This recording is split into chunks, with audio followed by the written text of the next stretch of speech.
ஆனா கரூர்ல நான் உண்மையை சொல்றேங்க, 41 அப்பாவி பொதுமக்கள் இறந்த பிறகு கரூர் மாவட்டத்தினுடைய மருத்துவமனைக்கு எந்த விளம்பரமும் ஆடம்பரமும் செய்யாம முதல்ல உதவிக்கு போனவர் என் பக்கத்துல எம்ஆர் விஜயபாஸ்கர் உட்கார்ந்துருக்கார். அவர் ஆபீஸ்ல இருந்து பேசுறதுக்காக நான் சொல்றேன். உடனடியா போன பாரதிய ஜனதா கட்சியினுடைய தலைவர் தொண்டர்கள் இங்க இருக்கிறார். உடனடியா போனவர் செந்தில் பாலாஜி எப்படி வந்தாரு?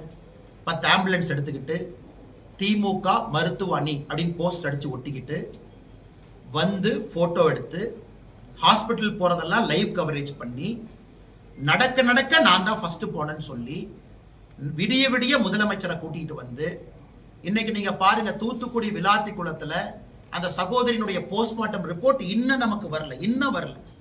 இந்த போஸ்ட்மார்ட்டம் பண்ணாங்க, முழுசா பண்ணல, எப்படி பண்ணல, இப்படி பண்ணல, இன்னும் வரல.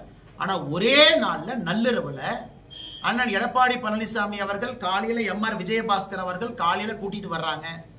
கொஞ்ச நேரத்துல செந்தில்நாதன் அண்ணன் என்னையை கூட்டிட்டு வர்றாங்க. அதுக்கு முன்னாடி ஒருத்தருடைய சடலம் இருக்கக்கூடாது என்பதற்காக விடிய உடல் கூராய்வு செய்து 3:30 மணி 4 மணிக்கு எல்லாத்தையும் கூட்டிட்டு போயிட்டு துபாயில இருந்து பிரைவேட் ஜெட்ல உதயநிதி வந்தார். உதயநிதி எங்க இருந்து வந்தாருன்னா துபாயில இருந்து பிரைவேட் ஜெட்ல வந்தார். திரும்ப அதே பிரைவேட் ஜெட்ல துபாய்க்கு போனார்.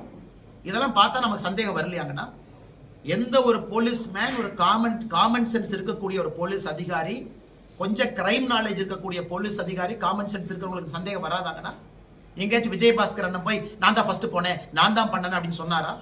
காப்பாற்றுவதற்காக இவர்கள் எல்லாம் பாடுபட்ட பொழுது விளம்பரம் செய்து கொண்டிருந்த செந்தில் பாலாஜி, சரி 10 ரூபாய் பாலாஜி என்று சொன்ன பிறகு செருப்பு எங்கிருந்து வந்துச்சு? கரூர்ல தானே வந்துச்சு. அதன் பிறகு செந்தில் பாலாஜியினுடைய நடவடிக்கை முன்னும் பின்பும்.